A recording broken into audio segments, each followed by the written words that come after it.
Spotlight Today is presented by Cano Real Estate. Hire an agent, get a team. Learn more by visiting canorealestate.com.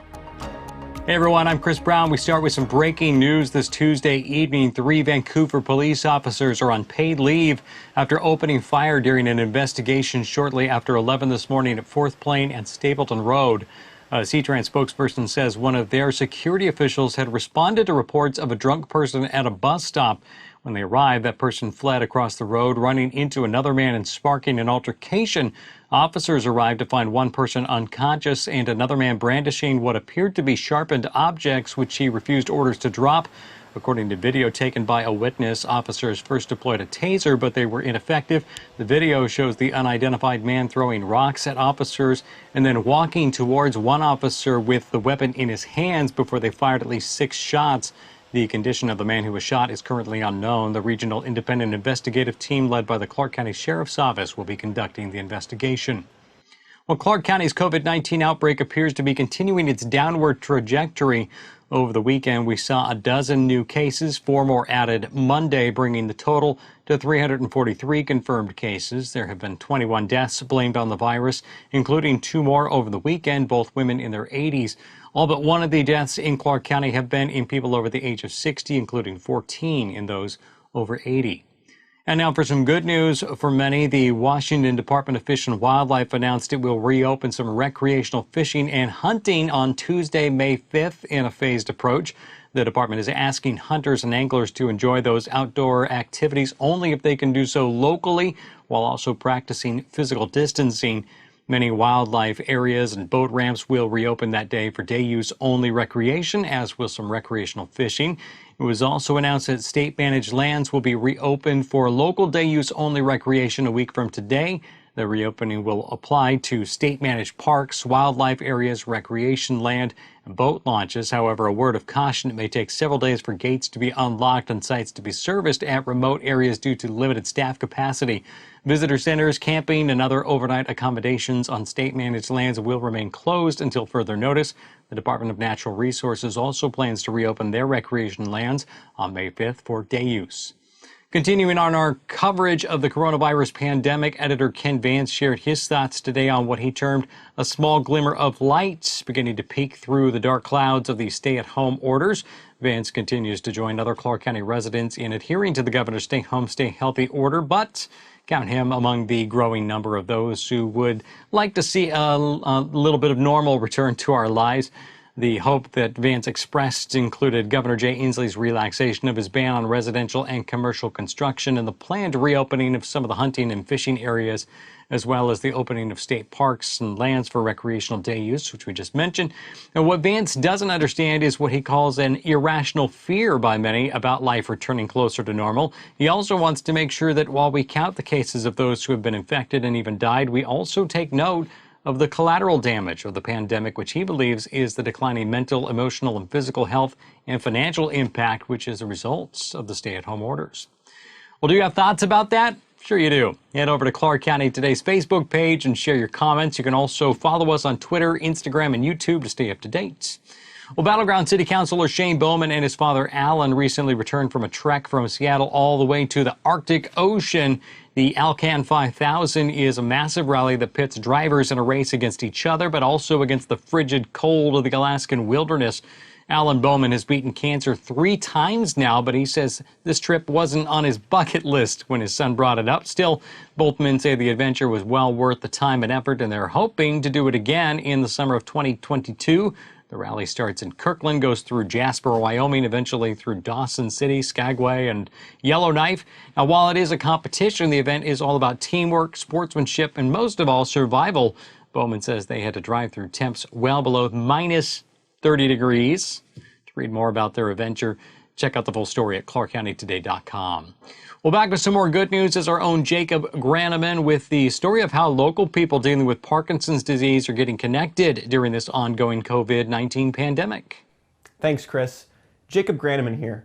This story about the Parkinson's Resources of Oregon was a really interesting story to me.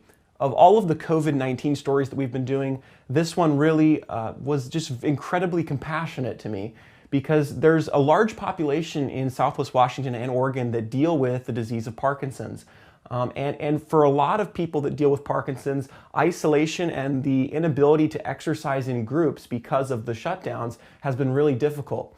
Well, thankfully, the Parkinson's Resources of Oregon was able to speak with us, and I got to speak with their executive director as well as a doctor from OHSU who's part of their board. And it was really eye-opening because they've launched into a really expansive phone call campaign to still connect with a lot of their Parkinson's patients. In the month of April alone, they've called over 1,000 people. Now, they have a staff of only about 8 or 9 people, so that's pretty impressive. And they're talking to these people on the phone for long periods of time. I got to hear a story of one of their employees who spoke with an older woman who has Parkinson's for over an hour just to really connect with her and give her someone to talk to. Because some of these patients don't have friends and family who can be checking up or connecting with them during this time of isolation. Another really cool story that I'll share real quick from my story was the fact that a lot of these folks that have Parkinson's aren't able to connect to the internet, or they aren't very internet savvy. And so sending them resources and emails and links isn't always the best. And so what the folks at PRO, or the Parkinson's Resources of Oregon, what they did is they began coming up with creative ways to get people this information. So a lot of them do group exercise classes, and so they were sending them links to videos, but the video links weren't working for them. So they actually went into their archive and were able to find exercise videos on VHS tapes and give them to these folks because all they had was a VHS tape player, and it really brightened their day and allowed them to continue to exercise during this time, which is very important for Parkinson's patients. So if you'd like to find out more or look at the resources that PRO has to offer, check out the story at clarkcountytoday.com. Great stuff. Thank you, Jacob. We never tire of sharing stories with you about the many Clark County residents who are doing good things for others. We recently shared with you a program started by members of the Vancouver Sunrise Rotary Club. It's called Helping Our Heroes, and club members believe the program is a win-win project designed to thank area frontline medical workers by giving them gift certificates from locally owned restaurants. The win-win comes from the fact that the program's not only honoring the medical workers, it's also helping the restaurants struggling to stay open during the coronavirus pandemic. We caught club member Mark Carter delivering $1,500 in gift certificates to Legacy Salmon Creek Medical Center. Certainly fulfilled the Rotary's motto of service above self. Vancouver Sunrise Rotary got the program started with $2,000 of its own funds, but the club is seeking donations from the community to keep it going. If you want to help, go find the Vancouver Sunrise Rotary on Facebook. Now to a celebration of the class of 2020. Here's Paul Valencia. Good evening, Paul Valencia here. I'm standing in Holly Park in La Center. And here is where Natasha Lewis, a senior at La Center, does a lot of her daily training. She is still training for her college career. She just is wrapping up her senior year at La Center. Perfect student, perfect athlete. Let's hear her story. Hi, I'm Natasha Lewis. I am a 12-letter athlete and a 4.0 student, and I think that it's always been a goal of mine since freshman year to do that, and it's been really cool to see it come true as a senior. It's been difficult at times. I put a lot of hours and hard work into it, but overall I just feel really grateful to be a part of 3 different sports at the same time and be able to still succeed academically. It's been pretty cool to represent La Center and this town right now. I think that everyone in this town that I've come in contact with has shaped me a little bit, all my teachers, all my peers, and that's probably my favorite part of just being part of this small community. I'm planning to get my degree in neuroscience, so I'm leaning towards going on the pre-med course in college, and I think it's something that I want to do. It'll be a chance for me to just get to use learning and use research to help the world around me and learn new things about ourselves and our brains. So that's what I'm really looking forward to. My favorite book is Little Woman by Louisa May Alcott. I really liked this book because I just found a lot, I related to it a lot, all the different characters, and I just felt emotionally connected to all of them, and I just really enjoyed reading the book. It was super sweet. My favorite movie right now is probably Fiddler on the Roof. It's an old one, but I love the music in it and I just really enjoy watching it. My favorite TV show is probably Stranger Things. I get really scared sometimes watching it, but I really enjoy it at the same time.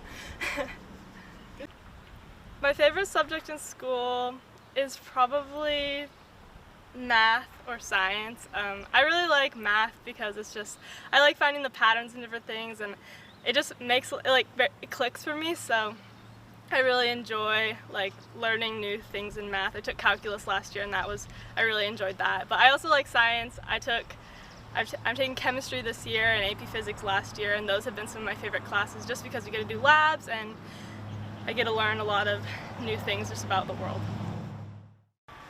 Thank you, Natasha. Good luck at Johns Hopkins University next fall. Hey, also want a quick update. Last week we did a story on Cade Gardner of Heritage High School. He was going to come out and wash your car for free. Well, he got a lot of people to take him up on that offer, and he's also writing little quotes and leaving them on the windshield, like inspirational quotes. Anybody he washes a car, and those have been well received. Congratulations, Cade, on a great idea. And hey, go to ClarkCountyToday.com, search for Cade Gardner, and you'll find his story. Thanks, Paul. By the way, Natasha will finish her high school career with a perfect grade point average. She'll also have earned 12 letters, a varsity athlete in 3 sports in all 4 years. Way to go, Natasha. Well, there's your Tuesday look at the stories we're covering for you at ClarkCountyToday.com. You can follow us on Facebook, Twitter, and Instagram to see when stories are posted and be part of the conversation. You can also send story ideas and feedback to us via email, news@ClarkCountyToday.com. For all of us, I'm Chris Brown. Thanks for watching. We'll talk to you again tomorrow.